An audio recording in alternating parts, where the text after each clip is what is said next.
Welcome to the Box Score Sports Podcast.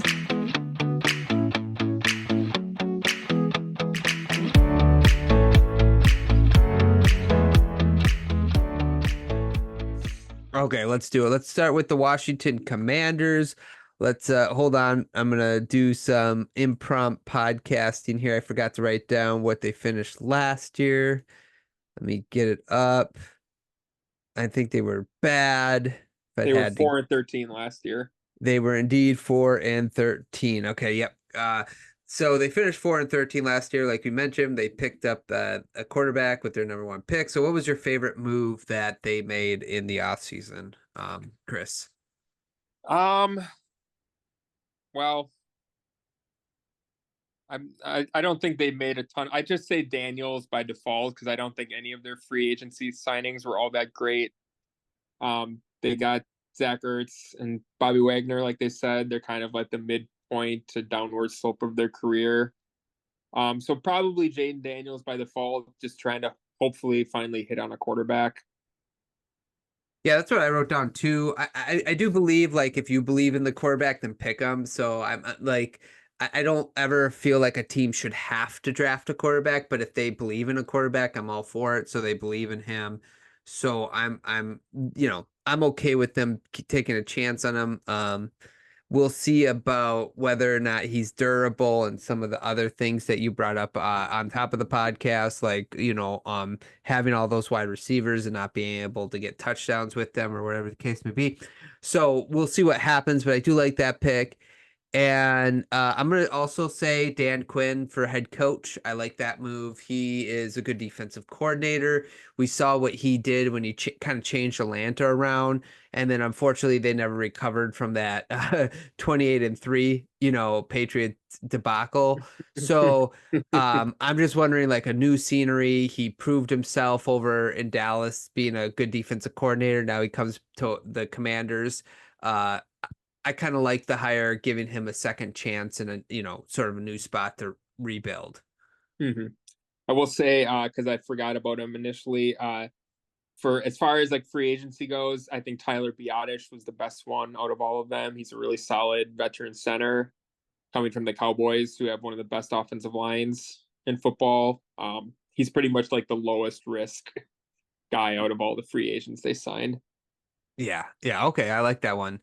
Again, center, protect your young quarterback, right? Mm-hmm. Let's go. What's your least favorite move that they made? Austin Eckler. Yeah. I was just really not impressed with. I mean, it's not his fault if his legs are going. That's just the way the game is. But they needed someone dynamic back there, and they had Antonio Gibson for a couple of years, and they just refused to use him, and instead they used Brian Robinson, who I don't dislike Robinson, but Austin Eckler is incapable of running between the tackles, but he doesn't have enough speed to go outside anymore. He's basically just like a glorified slot receiver at this point. And he was on a podcast a couple months ago, and he said something to the effect of like, I don't need to run the ball, or like, I don't want to run the ball, or something like that. Oh, So really? he's got like a bad attitude about like taking handoffs. Oh, interesting. And just for a team that like just needs to like tear it down to get younger and just start from ground zero and build up, like there's just no point in signing Eckler, in my opinion. Yeah, that's a good one. I could see the appeal of it if you think he can be like a good safety blanket for your young quarterback, but if he's not, if he's not the same player, he's not going to be as a good of a safety blanket as you think he's going to be. So that's a good one. I have two.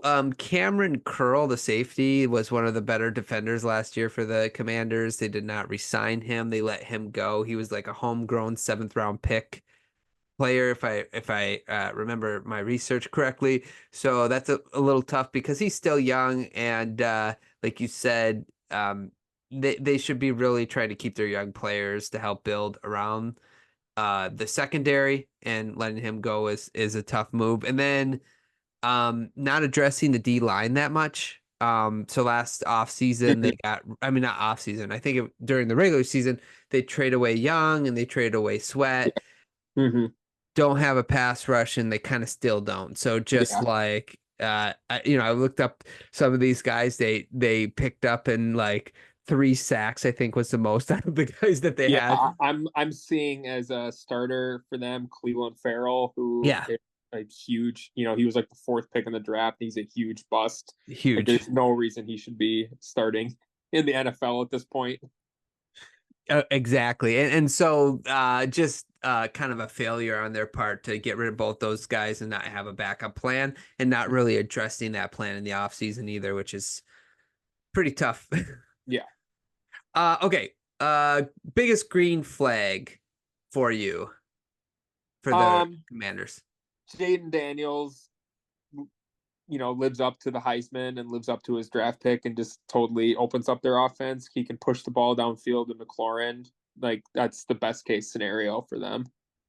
Yeah, I'm with you. I put Daniels as well. It's just something also for fans to root for. Like if you're a Commander fan, it's like, what am I watching? It's like, okay, you got a young quarterback. This is going to be kind of fun to watch. Mm-hmm. Um, I also mentioned again the Dan Quinn hiring. I expect their defense to get a little better. Obviously, not having a pass rush is not a good sign of that, but like he's a coach that will get the most out of those players on that side of the ball and kind of resetting from the Ron Rivera coaching experiment. Mm-hmm.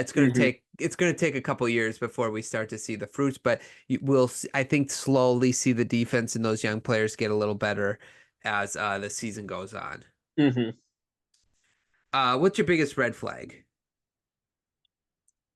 Like we talked about that Daniels gets hurt and then Marcus Mariota's playing for like 10 games.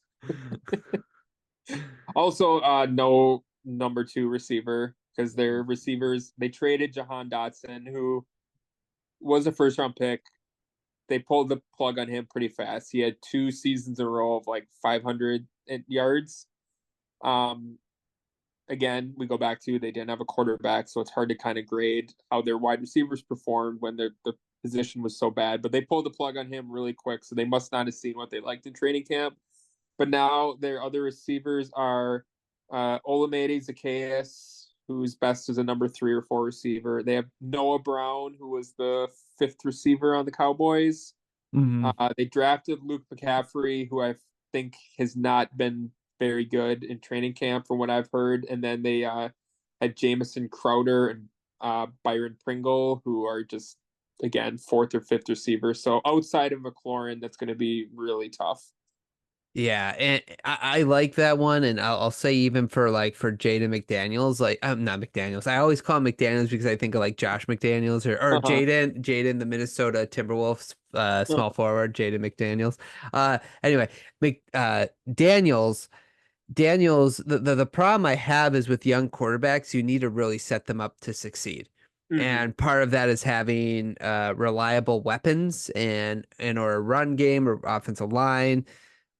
And when you look at the around the league of the young quarterbacks, other than Drake May, this might be the worst situation for a Mm-hmm. young quarterback to be in. Yeah. So that's a red flag for me because obviously that can stunt the growth of a quarterback. It could get them into bad habits that they'll never recover from. Like, I'm not saying he would have been great, but like Zach Mm-hmm. Wilson is like a perfect example. He could make really incredible throws with his arms. He made some of them, you know what I'm saying?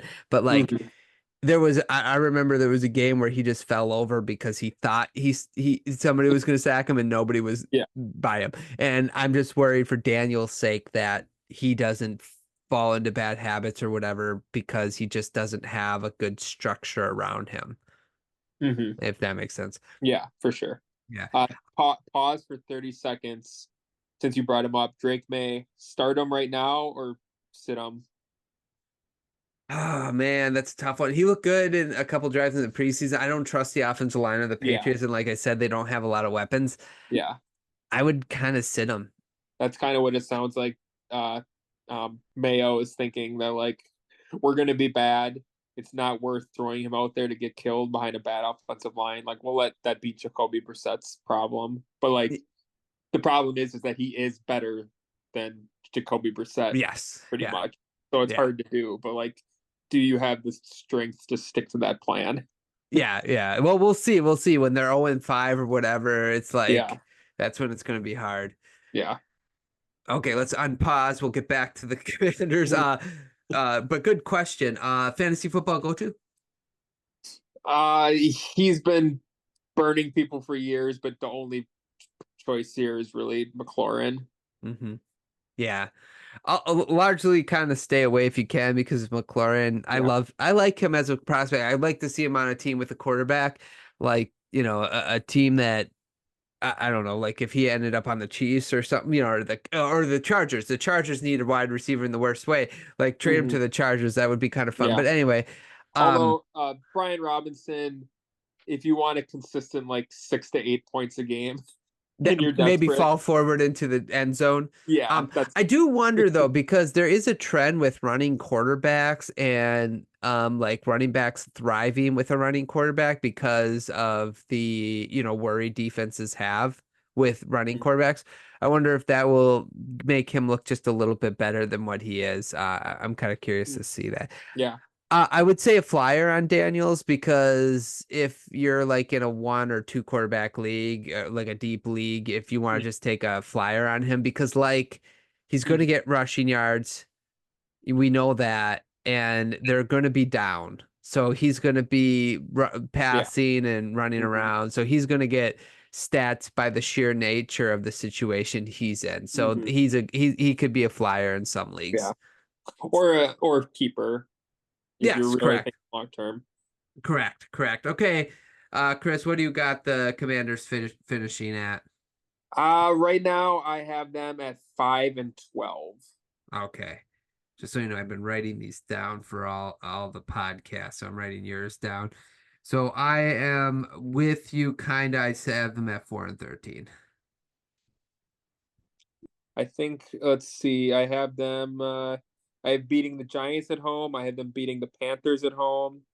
I have them beating 4-13. I have them beating the Steelers at home, but like that could be a little bit of an upset. I have them beating the Titans at home, and I have them beating the Falcons at home. That's my 5 wins. Okay. Gotcha. Yeah, we'll see. But yeah, I got 4. We'll see what happens this season. I don't know if they'll be able to score on the Steelers. It would be That's true. Okay, let's move on to the New York Giants last year. The Giants.